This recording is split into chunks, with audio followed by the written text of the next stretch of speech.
Ritengo che questi siano momenti di incontro molto importanti perché permettono di conoscere meglio le potenzialità del continente africano e in particolare dell'Africa a sud del Sahara.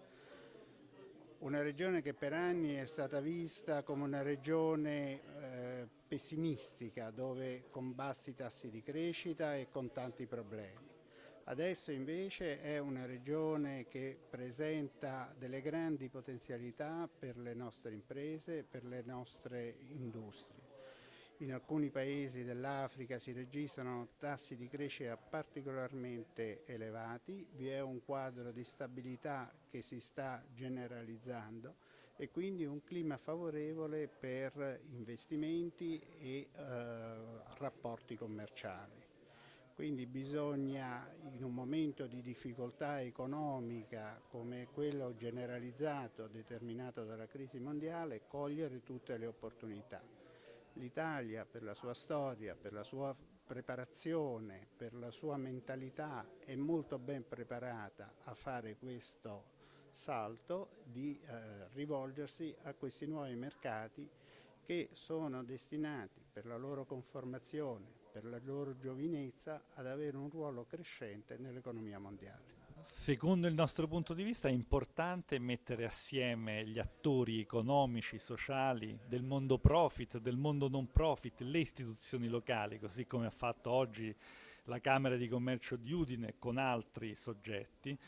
perché è necessario mettere assieme le forze, le competenze, le esperienze, il know-how territoriale, in questo caso di Udine, del suo territorio, perché questo è un buon modo per fare cooperazione allo sviluppo, è un buon modo per riuscire a realizzare rapporti significativi, efficaci con altri paesi, con altri popoli, con altre comunità ed è un modo anche per far crescere l'economia di questo territorio. Le organizzazioni non governative, che sono fra gli attori più importanti dei processi di cooperazione internazionale, di aiuto allo sviluppo e anche che operano in situazioni di crisi nell'emergenza umanitaria,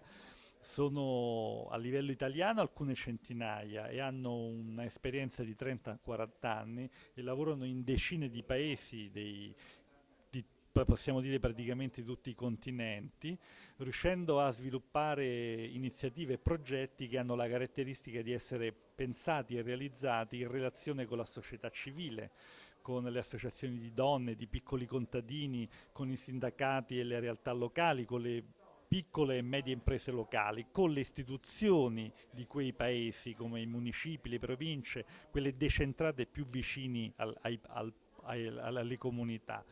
Questo è un patrimonio prezioso che credo sia utile mettere a disposizione del sistema del nostro paese, che lo potrebbe utilizzare in modo efficace nelle varie forme di cooperazione o di rapporti di buona internazionalizzazione economica. La cooperazione internazionale è basata su principi di equità, di giustizia, su valori di solidarietà ed è ovviamente una cosa diversa dai processi di internazionalizzazione economica che in questi anni si sono sviluppati enormemente attraverso la globalizzazione.